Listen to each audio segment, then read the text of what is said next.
Hey guys, YouTube Warrior 100 here, and now here's my review of WrestleMania 12. Just finished watching the show just a minute ago, and I gotta say, this was a pretty good show. Yeah, I think the main event is kind of overrated. Hated. And as for the rest of the show, I think the rest of the show, aside from the main event, is pretty underrated. I think this has pretty good matches. There's only about 5 matches on the show, maybe, or 6 matches if you want to count the Hollywood Backlot Brawl. But you can see why they only had 6 matches, because there was the 1-hour Iron Man match. So they had reason for having only 6 matches, but still, this was a pretty good WrestleMania. Let me just jump right into this review. First match of the night was a 6-man tag. It was Vader, Owen, Hart, and the British Bulldog versus Yokozuna, Ahmed Johnson, and Jake the Snake Roberts. And I thought this was a pretty good opening match. The match started with all 6 guys fighting each other. And then Yokozuna and Ahmed Johnson and Jake Roberts, they all got Vader, Owen Hart, and British Bulldog out of the ring. And in this match, Yokozuna got a big slam on Vader, and it seemed like there was a big earthquake. It was shaking so hard. And it was a pretty good 6-man tag. And then in this match, Jake the Snake Roberts got a DDT on Owen Hart, and the referee was distracted with all the other guys fighting out in the ring. Jim Cornette was trying to hit Jake the Snake Roberts with his tennis racket, but Jake the Snake stopped Jim Cornette before he could, and he was going to DDT Jim Cornette, but Yokozuna came into the ring and stopped him. No, not Yokozuna, I'm sorry, Vader came into the ring and stopped him. And then he gave Jake the Snake Roberts a Vader bomb and got the win. So that was a pretty good match. I give it about 3 stars. And then we saw the start of the Hollywood Backlot Brawl between Roddy Piper and Goldust. It started in a Hollywood Backlot. Roddy Piper was waiting there with a baseball bat in hand. And then Goldust came in a gold Cadillac, which was really great. That was a really awesome car. And it looked like he was going to run over Roddy Piper, but Roddy Piper sprayed some water with a fire hose on the windshield. And Roddy Piper broke the window with the baseball bat, and he cracked the windshield. Well then, Roddy Piper was just kicking Goldust his ass for this whole thing. And at the end of this part of the brawl, Goldust got Roddy Piper off him, and he got into the car, and he ran over Roddy Piper, and Goldust hightailed out of there. And then Roddy Piper got into a car, and he was chasing after Goldust. And then throughout the night, we saw Roddy Piper chasing Goldust just in his car. It was really the O.J. Simpson cop chase. I thought that was kind of funny. I think Chris Masters put it best on the Top 50 OMG Moments DVD. What the heck are we doing nowadays? I mean, seriously. And we just saw that footage throughout the night. Vince McMahon even said the footage looked familiar. I'm not gonna be. This Hollywood Backlot Brawl won't get a rating. I think it's entertaining, but really, you can't really rate this thing. Just move on. And then the next match was Stone Cold Steve Austin versus Savio Vega. I thought this was an okay match. I think overall this is probably Stone Cold's worst WrestleMania match of all time. I even think the match with Scott Hall at WrestleMania 18 is better than this. But this is still an okay match. Not really anything memorable about it, but it's decent. Yeah, and obviously Ted DiBiase was in Stone Cold's corner this match.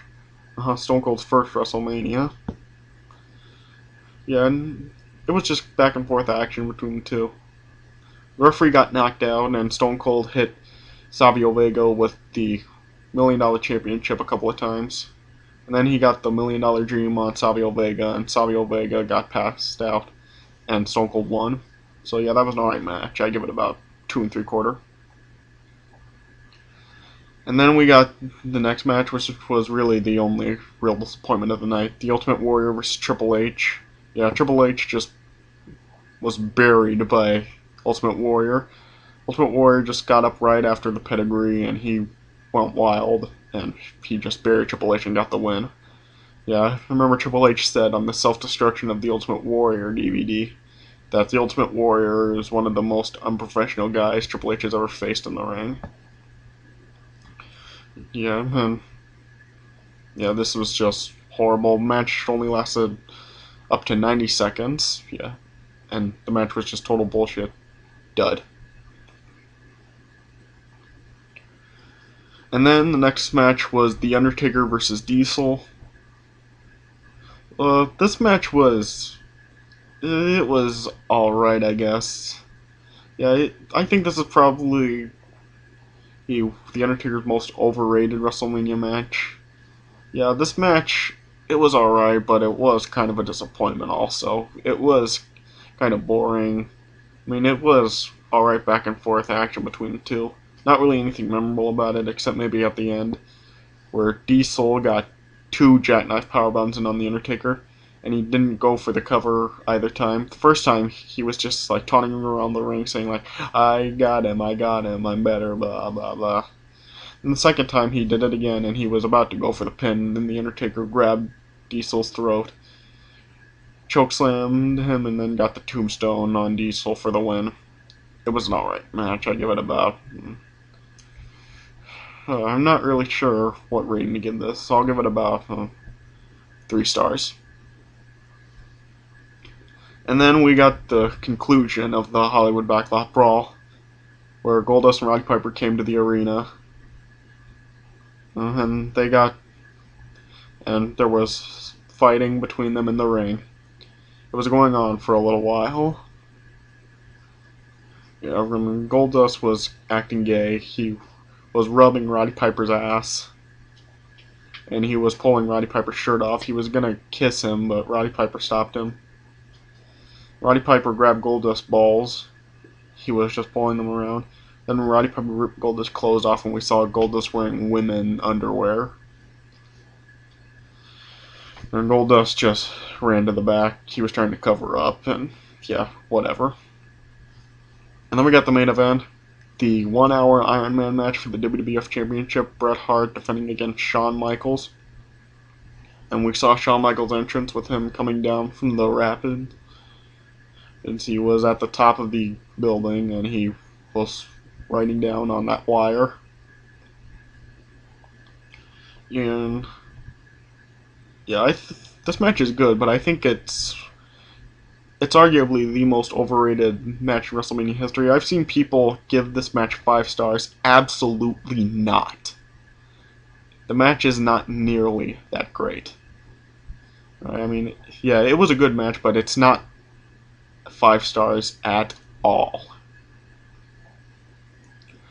But it did have a lot of good spots in it. Yeah, in the first half of the match, it was just kind of them going back and forth. They weren't really going for any covers at all. Well, and yeah, I like how Bret Hart Irish whipped Shawn Michaels into a corner. Shawn Michaels jumped up. Bret Hart grabbed his feet. And Shawn Michaels threw Bret Hart out of the ring. And Shawn Michaels accidentally gave the sweet chin music to the timekeeper, which I'm pretty sure it was Tony Chimmel. And yeah, things did pick up in the second half of the match. They went for much more covers, and it was much more better paced. Yeah, there were a lot of slow parts in this match, though, where I was kind of drifting away, not paying attention to it. Yeah, but yeah, they still managed to put on a good match here. I liked how Bret Hart was on the outside of the ring once, and Shawn Michaels dove to the outside of the ring on Bret Hart. hmm Yeah, Bret Hart was throwing Shawn Michaels into Jose Lothario a couple of times in this match. I don't know if it was intentional or not. Yeah, and things really picked up in like the last 10-15 minutes of the match. Actually, they went for much more cover, a lot of covers in that time. Shawn Michaels kind of looked like he was desperate at that time. He was trying to pin Bret Hart so much during that time. hmm Yeah, and in the last 30 seconds of the match, Bret Hart had the sharpshooter on Shawn Michaels, but Shawn Michaels wouldn't tap out, and then the time expired. So it looked like it was just going to end in a draw. Then Gorilla Monsoon came and said that the match was going to continue in overtime until the match lasted for about another minute or so. Shawn Michaels got a sweet chin music on Bret Hart, but didn't get the full effect of it. And then Shawn Michaels got a second sweet chin music on Bret Hart and did get the full effect, and Shawn Michaels pinned Bret Hart for the win. And Shawn Michaels won the title. I'd also, yeah, it was a good match. I give it about 4.25. Yeah. And then this was actually the first WrestleMania that showed highlights of the show. Oh, at the end. So, yeah. Overall, this show, I give it about a 7.25 out of 10. Yeah, this is a good WrestleMania, but I think main event is kind of overrated. The rest of the show, it's underrated, I'd say. Yeah, so, yeah, the Hollywood Backlot Brawl was entertaining. The opener was pretty good. But, yeah, Triple H and Warrior was bullshit. And then, yeah, the main event, it was a good match, but it's really overrated. It's not 5 stars. So, but yeah, it was still good. And this was still an overall good show. Alright, so that's it for my WrestleMania 12 review. Thanks for watching, and we'll see you guys later.